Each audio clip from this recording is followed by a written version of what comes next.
Let's do it. Let's do it. Broadcasting from around the world, you're listening to the First 100, a podcast on how founders acquired their first 100 paying customers. Here's your host, Hadi Radwan.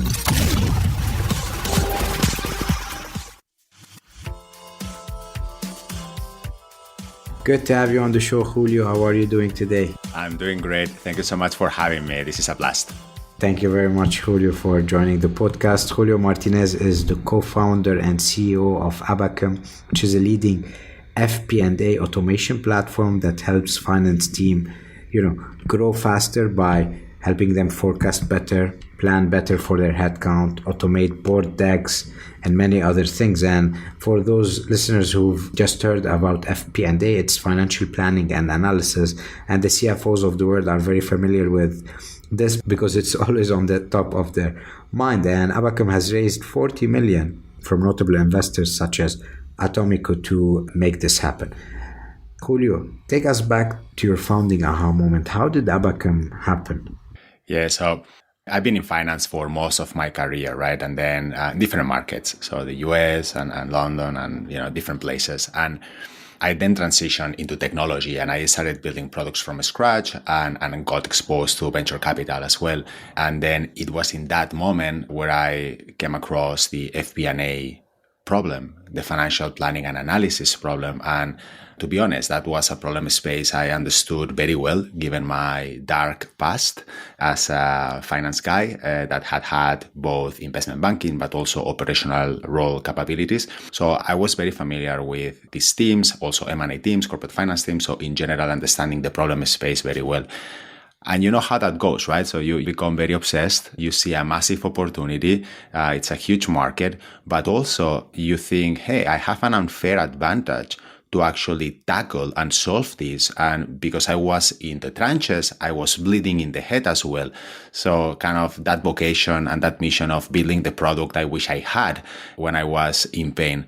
And that I then also connected with, of course, my stellar co-founder, George. And, we've been friends for many years. We met during our MBA. He's a stellar engineer, European Space Agency, super smart guy. He turned also into the dark side. So he became head of financial planning, then CFO, then COO in unicorn companies. So also very, very familiar with the space. So I was researching a lot before launching the idea. And then one of those conversations was with my old good friend from the MBA, George. And then the rest is history. We decided to partner. Amazing. I mean, if you look at people who have finance careers like accountants, financial people, you see that they're risk averse. They like to take the route where they study the numbers. They're happy with dealing with the end consumer. In your case, did you exhibit any signs of early entrepreneurship, before you dive into your finance career? I had been exploring back in the day, do a few things. So I actually launched a small e-commerce, maybe around 2012, that we actually folded. It was too complex and we didn't have the time. I had also been exploring options about fundraising and some other alternatives there. I had like a natural curiosity about doing that. I wouldn't say I was taking a lot of risks from a venture building perspective before jumping into my previous experience to Abacum, which was actually a venture builder. And then I launched 4 fintech products to market from scratch. But then I started this more entrepreneurial journey of building stuff from scratch, maybe when I was already 34, something like that. Prior to that, maybe my risk was more, hey, I've lived in India, New York, Sao Paulo, Zurich, London, like different places. Maybe I expressed my curiosity in that way. You mentioned on your LinkedIn page that you're a person who liked paella and you wanted to be a cook. Is there any learnings you brought with you from the cooking world to the entrepreneurship world? Hey, enjoy the journey. This matters a lot. I think allowing time to really celebrate, to spend time with the people that you like and love, and making the journey very enjoyable as well is very critical. I think as entrepreneurs, we oftentimes forget that the journey needs to be fun, and building that into the culture really matters a lot. Amazing. So take us back to the early days. How did you find your first customer? Well, Jorge and I had been in finance for a long time. So I think that before launching the idea as well, like for instance, I personally conducted 150 user research interviews, scripted, recorded across companies in different sizes, different industries. So, and that is to say that, we had a network in finance in general, in entrepreneurial circles as well. And by conducting this research, you are actually talking to customers about their pains, what hurts the most, how to solve it, how they think of it, business systems, whatever, right? So you cover a lot of ground. Those conversations were actually very conducive to prompting some of, hey guys, we are thinking of building this. And then many people were in pain actually, right? So they were very excited about somebody solving that solution. So they offered people naturally close to us in our network as well to embark the journey with us as a design partner. I think an early learning for us is that, and we push from that from day one, is that we wanted everybody to be paying and we were expensive from the first customer, right? So everybody paying. So even if you're a design partner, there is no free lunch. You want to validate that willingness to pay. You want to be expensive. We sell to the mid-market, right? So also maybe there is exceptions in some other company sizes. But for us, it was important. You pay, we are expensive. Yeah, you can be a design partner. So these were our early customers. So people close to our network that we were researching with. Amazing. A follow-up question on how did you determine your pricing? So you go to someone and say, hey, I want you to pay $1,000. You probably will provide them value more than this. How did you know where to price, especially you're saying expensive? So how did you analyze, like, this is the value we're going to bring, however, this is the pain point, or this is how much cost you're currently incurring, and this is where we are going to sit? Is there a specific framework that you've used? Yeah, so back in the day, and in a way even today, we look at different ranges there, right? So one is clearly if you are talking to somebody, a prospect, right? And then you identify you're going to be saving X amount of time that they devote into a manual task. Obviously, you have a reference point, which is either headcount or saving that time in terms of what's the salary cost. You have a reference point, which is the cost base. So, hey, you guys have 2 people doing manual tasks for 70% of their time, which is very common in finance teams. You wouldn't believe this. Super smart people doing monkey's work. And, I was that monkey back then. So yeah, so you have a reference point. Hey guys, like you are wasting this money. Of course, there is more into it. So you need to bring also competitive pricing. So maybe there are legacy solutions that provide a very bad experience, but more or less the price ranges. So that's another reference point for you. And then generally speaking, how the reflection comes smarter when you think of the value that you are providing. And sometimes, unfortunately, that's intangible, right? But you can get some proxies. What's the value of better decisions? Because you have all the data that matters in one place and you can drive those decisions faster with the board, with the CEO, with no errors in the data. Maybe this is a 0.5% of the revenue, 0.1% of the revenue. I don't know, like you play with Excel a little bit, right? And you understand what that can be, some proxies, what's the ROI behind that, but you can also express that into the conversation. More particularly about being expensive, that was also one of our learnings. We started precisely with $1,000 per month, actually. And I thought it was going to be very expensive. I thought, this is crazy expensive. Yeah, we have nothing. We have a prototype that barely works, how you start. But then it was, you're 1,000 per month. And they didn't blink, right? Like, yes, of course. Like, then shit, you've left money on the table, right? So maybe that should have been $2,000 per month or $3,000 per month. You never know. But I thought, if they pay $100 per month, like I'm going to be lucky here because I have nothing. So this is how much you underestimate the value that you are providing to your early customers sometimes. Amazing. So you've tapped into your network, you did customer interviews, you landed your first few customers. What was the next reasonable or unreasonable tactic or channel that you went after? Could be a guerrilla tactic that you've deployed to get the next 10 customers.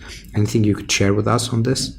Yeah, so before going into, more the classic outbound and inbound and all very scrappy as well at the beginning, of course, right? So do it yourself and as founders, we did it. I remember back then, users these days tend to be organized around communities, right? That usually live in WhatsApp, in Slack groups, even in LinkedIn or in some other platforms, right? And you belong to those communities, right? So there are CFO groups that are, 100 CFOs from, this country or this sector, and they self-organize around communities. And then if you know your customer and you are researching and you belong to the community and you really understand the problem space and the problem you're solving, oftentimes you either are already in that community or can have access to that community. Of course, those communities don't like people that go there to sell, right? So that's very clearly, the moderator is going to kick you out immediately if you show up saying, hey, buy my shit. So, of course. But the thing here is being smart about it and also providing value. So, for instance, you can conduct surveys, asking questions. What's your tech stack in the CFO office? That's information that you need to build your integration strategy, but also this relevant information because maybe at the end of the day, you maybe have surveyed 1,000 people, 2,000 people, depending on what, and then you give back to those communities the results that you've got. And then these guys will triangulate on, oh, look, my tech stack compared to the answers or whatever, right? Or what are your main problems? What is your growth projection for next year? Whatever. So this is type form kind of survey, right? So it cannot be more guerrilla type of a strategy, but you are generating that brand awareness. And then therefore you can then ask for some conversations with the respondents. And that leads to your next 10 to 20 customers very easily because you are, right on your ICP talking to many people. Amazing. Talking about Typeform, they are one of your customers, I believe. We're our first customer, literally. Yeah. Walk us, how did you get in front of them? And then how did you navigate the different stakeholders? Because as you said, in any enterprise sales, you have the users and then you have decision makers and then you have the payers, which could be the same person, but also they could be different, which complicates a little bit more the sale. How did you land them? How did you navigate the challenges and the objections around it? Yeah, so the objections, there is a classic, right? So you need to understand who is your main user and your champion, but also the economic buyer, and then the other stakeholders that have a say in that process and that need to inform the process. And it's important that you identify from that early on. And we were asking about it very specifically from early conversations. If you are sitting in front of an empowered CFO, then probably, he's ready to sign the budget himself whenever he sees the value and he's very independent. If you are talking to an analyst, you are not in the best position, right? And then, you need to talk to 5 more people in the company and you need to start asking very early, okay, who do we need into our next call? How this is going to go. You make sure you are spending your time where matters. So that's also very tactic, but you want to identify who has the money, right? Who has the budget from in the second call. That needs to be very, very clear. The objections, look, in early stage and in late stage, I guess, but definitely in early stage, like you eat objections for breakfast, lunch, and dinner, basically. Your product is very early. Let's assume you have not spent like 4 years in a cave building this amazing thing, and then you show up like Figma or some of these guys. Like, let's assume that you just have a prototype, you've done it for 3 months, and you launch it to market, and then you're trying to land more customers. Well, if your problem space is complex and your product is complex, you're going to have a lot of objections because they want more, because they have seen something in the past. So I think there is no silver bullet, I guess, for objection management, to be frank. This is more listening. Sales is about listening to the customer, using every objection as an opportunity to learn. And obviously, very tactically have a document with the most asked questions and objections and come up with a neat idea, to solve that. Amazing. Thank you for sharing that. Is there in the life of Abacum a crucial moment or an inflection point or a pivotal decision that you can share with us that could have caused the company in going in a completely opposite direction? That's very interesting. So I think that in the early days, right, because here we're talking about the first 100 customers, so that's more to me early days. And hey, I think that Y Combinator was a key moment for us in terms of the acceleration that provided to the company, but also to us as founders. So I think it was a crucial moment for many reasons, and I can double click there if you want, but I think people will suspect. Yeah, please, because a lot of people want to get into Y Combinator, but it's difficult. There's so many things there. So what have you learned from Y Combinator? Yeah, definitely. So Y Combinator, for context, is probably the best accelerator in the world, and it's very difficult to get into. And we were born in Europe.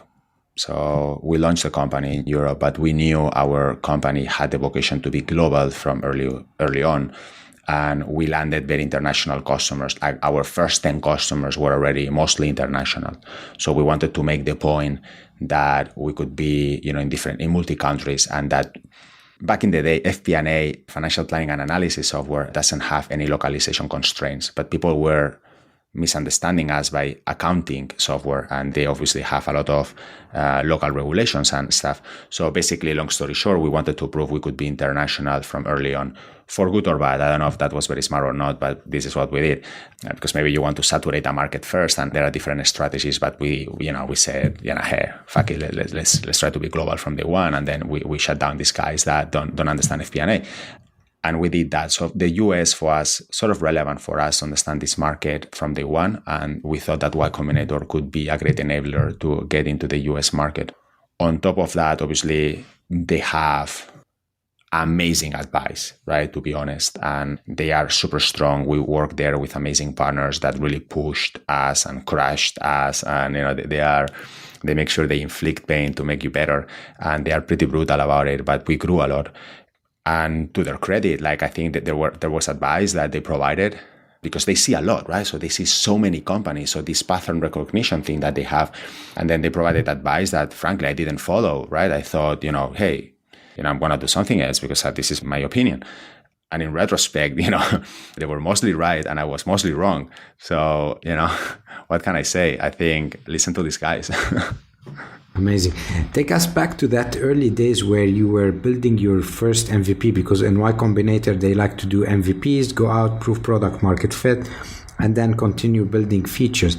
How did you manage that challenge? Because the financial planning world is quite big, right? And the cheapest alternative is an Excel sheet where you go in, you build your assumptions, you can build an output, right? So how did you navigate building a lot of features, building only the MVP, and then alternatively just having the cheapest option, which is Excel, which you need to overcome people moving from there into a software like yours?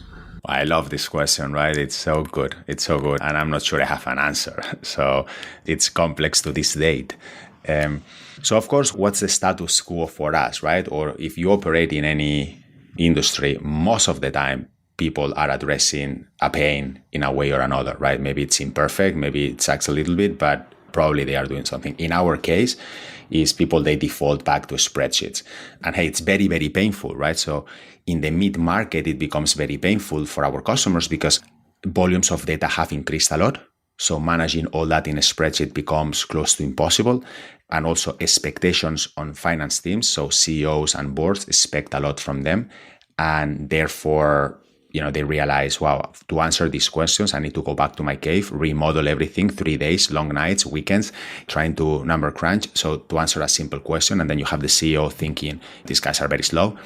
So this is the problem that we are addressing. So we realized early on that down market and the intensity of the pain was not there, right? I think that, to be honest, with a good combination of Excel and Google Sheets and a little bit of hacks and stuff, you can get a lot done, frankly. So selling to these guys, yes, you can do some of that. So there is some willingness to pay, but people are not bleeding in the head, right? So the intensity of the pain is not as acute. So hence, we were very clear from the beginning that we wanted to sell to the mid-market because this is where the pain exists. But then the big question comes. People in the mid-market are more sophisticated and they want it all. So you do research with them and you talk to them and, yeah, I want my integrations and I want my data cleaning. And then I also want reporting and beautiful graphs and beautiful tables and drill down on transactional data. I want to model. I want one-click scenarios. Okay, dude, this is a 5-year roadmap. You just put on the table and, we are 3 developers. So this is going to be a challenge. So for us, we had a clear idea of our ICP from day one. Mid-market, we knew the industry. We had been exposed to finance, so we knew we wanted to do mid-market. Enterprise is also very interesting, but building enterprise from day one is very complex. And also there is way more competition up there. So we thought, okay, mid-market, this is what we want to crown. But your question is extremely relevant. Which pain you start to address? Look, for good or bad, we decided to cover a lot of ground from the beginning. because customers want it and we had sold it, right? So now you need to go build it and play with it. That, of course, places you in a tough position sometimes where you need to go very fast and then later on start building more and more depth into the product, right? So you cover a lot of ground, a lot of functionality, but sometimes, especially at the beginning, right, you realize, wow, but I need to go deeper. So then very early on, we also saw that we had to go very, very deep because the complexity is very problem. The result today is, so the best product for the mid-market. So we have really solidified that position, that reputation and that brand. And the customer feedback is amazing. And the G2 is flying and word of mouth and reference calls. So we eventually got there. But in retrospect, maybe you want to really focus more on pushback on customers and do very well a subset of the feature set. To be honest, you never know, because maybe you want to do that subset of the feature set and then nobody buys you, which was a little bit our chicken and egg problem, right? We'll do very well the data cleaning, but who wants the data cleaning only? I want you to solve everything for me, because otherwise I'll stick with the spreadsheets or I go somewhere else. When you're in a space that people want everything, difficult. It's a very challenging thing, which a lot of startup founders face, because when you have a big roadmap, as you said, you start essentially hiring more developers and product managers because you need to get that roadmap as fast as possible there. But at the same time, your revenue is lagging. So now you're in a position where your cash burn is much higher. And this is where you have a lot of tension to raise, and it puts everyone under pressure. Is that something that you faced? And if you did that, how did you manage the hiring versus the revenue coming into the company? Look, we were risk takers and ambitious from day one, right? So we went ahead and built a formidable team, world-class from day one, and sizable maybe during the first 9 months or 1 year. It was not so big, but the minute we saw that our product market fit was solidifying. So product market fit, of course, is not black or white. It's this journey towards solidity, And when we saw, wow, we are on the right, so we are not there, right? Because we have still to build a lot, but we are on the right track. We have a lot of certainty as to what to build, and customers are really, so this magic is happening, are really giving us very positive feedback, and we have this great partnership too. Then I think you have a few options, right? And maybe you can be slower and take more time. We decided to push the pedal down and deliver more value to customers faster. And, this customer obsession, and we're going to build faster. So up to today, more than 50% of the company is in product development, which for a B2B SaaS is almost the double than what you want to have. But we continue committed to building this amazing product. Amazing. Julio, what's a principle that you live by that has served you well in your journey? So, passionate about this topic. So I have a good number of principles. I think a topic that I think is very relevant for entrepreneurs is don't get attached to the outcome.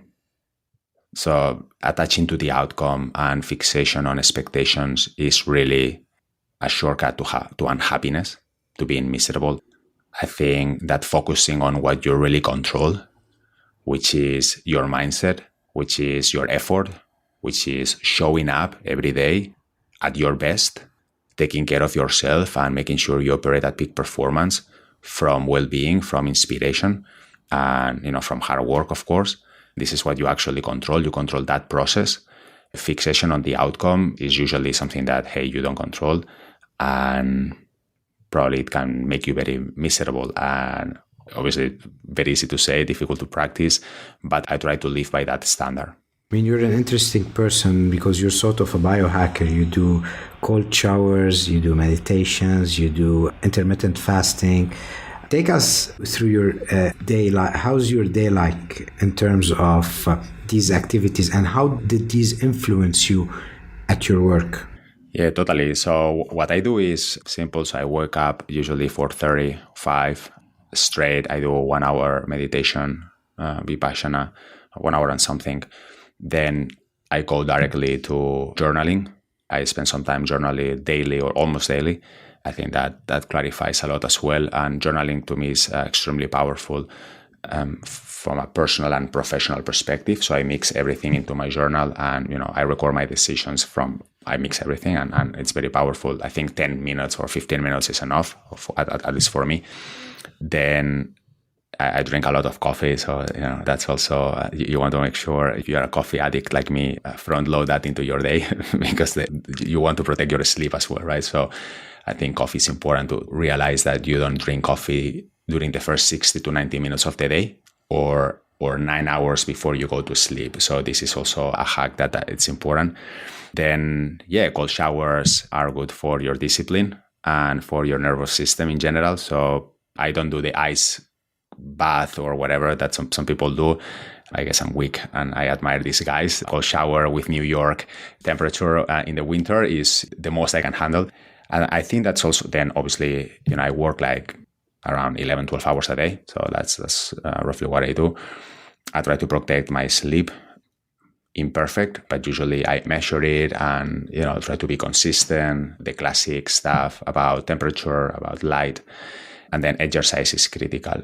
So exercise, I try to put 1 hour a day, maybe 5 days a week. So I've charged that more during the weekend. But exercise is, you have different routines. So I'm not going to get into it, but, get into basically your body to move and to build stamina is critical. That is fundamental for your performance as well. And then fasting, I used to be more 1 meal per day for a long time. I think I'm exercising more lately, so I keep on changing. So these days I'm doing 16-8, which is fairly easy, right? So we call it intermittent fasting. It's mostly bullshit. Like, you skip your breakfast, right? And you're doing that anyway. So I think we there is a lot of myth, but I think it's easier than it sounds. Yeah. Amazing. You also mentioned you love chocolate. What is your favorite chocolate? I try to stick to the 85% chocolate. I fail many times. Then I, indulge myself into the sugary chocolate, which I shouldn't. But hey, something I found recently is the pretzels in Trader Joe's, they are too addictive. I shouldn't be announcing this because they are so addictive. So yeah, my wife, I tell her, don't buy them. Like, they are too much for me. Exactly. If they're in the house, you have to eat them.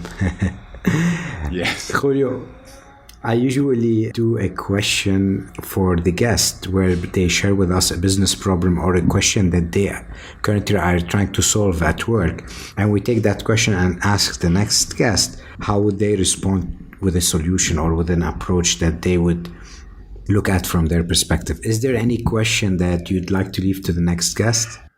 Well, I have a good number of questions. So if the next guest can help me, that's going to be invaluable. We have a lot of questions, but maybe, look, how do you continue to scale culture as you grow the business, especially in a context where we have operations in New York, in London, and in Barcelona? I mean, offices in New York, London, and Barcelona. All of our engineering team is remote, and some other people in the team as well are remote. So some people are remote, some people are hybrid in 3 different locations. And I think we've been very intentional. So my co-founder and I have been very intentional on building the right culture and building that stickiness and having people rallying behind the mission and why what we do matters. But as we continue hiring people in different locations, and sometimes you have the feeling, are silos developing? Do they understand really our rituals? Are our rituals up to date? Maybe we are lagging behind and we should be a bit more sophisticated. So I have a lot of these questions around, because you want people to be like extremely energized and getting it. Like, it's a startup, right? It's tough. It's a journey. You want energy, stamina, and people pushing and committed to it because what we do matters. And we have an amazing opportunity in front of us. Yet, different people, different places, different cultures, and you don't know if the intensity and the understanding of this is our life, right? So if that is there. So it's a great question, I think, because as you're growing, first you build the culture as a founder, you want consistency, you want the right people, but then as you scale, the culture is harder to maintain, and it becomes even harder when you're a remote company, right? Or a hybrid company. Some people are here, some people are in different time zone. How do you maintain that? That's a great question. We will definitely leave that to the next guest. Now, the previous guest left you a question which I think you're ideal to answer because it's about pricing. And their question is, well, we set up the price. How can we change it Up or down, right? That becomes the harder question. How you do it? Okay. I see you nodding. Okay. Well, we are increasing prices very frequently. So I guess that you just do it. I think what's important for me, so how you do it actually, very tactically, I assume, is you need to see where the pricing is all over the place. So the current prospects that have we've done it and continue doing it is, so obviously the prospects where you have had pricing conversations, you need to honor that. So that's out of scope. And then very immediately you need to understand that impacts the website, that impacts our contracts, that impacts operationally where you need to flag it. I think more importantly is not the how you do it, which is a bit more operational, and wherever there is pricing, you need to update that, is why you do it and where you go from there. And are you changing your packaging as well, right? So we've changed that a few times. Are you changing, how you convey the value to your prospects? Are you changing your value metric? Are you introducing a value metric? Are you moving from, modules to usage? And why? So those are the conversations that we constantly have in the company. I think, and this is very operational as well, but I leave it there as well. Every pricing needs to have very clear metrics or windows or evidences that allow you to understand if you are learning fast enough and if that move was successful. So testing pricing is very important, even if you do it at a scale and you change your pricing for your whole go-to-market motion and then you update the website and stuff, but you need to pay attention from metrics and also qualitative feedback. Is the close won rate the same? Has it improved? Obviously, it can improve because your product is superior and stuff, but is sales then giving you the feedback that pricing is making it easier and that deals are less stuck in pricing or in contract negotiation? Yeah, that type of thing. Amazing. Julio, one last question. What's next for Abacum? Well, we are in this journey of starting 2024 with tremendous ambition. We are seeing a very strong market when it comes to, finance teams realizing that they need to upgrade their game, that they are at the center of the strategic conversation. Think of these guys, of the market we've been through, they have been mandated with extending runway, cutting cost, left and right. What if we close this market? What if we launch this product? What if, can you run me this scenario? And they have navigated like this crazy market the last 18 months. Let's face it, it's been, it's been a tough market. And they have been, maybe in 2021, 2020, they were not so relevant in the company because money was not a constraint. But with the change in the market, like these guys are at the center, board of directors, CEOs are asking all these tough questions, and they are just oftentimes stuck with spreadsheets that are not really allowing them to unleash their potential. So finance continues to be the most under-leveraged function in the business, unfortunately. And what we see in 2024 is a very ambitious roadmap to deliver from a product perspective. And the target is to triple again. So, plenty of work to do.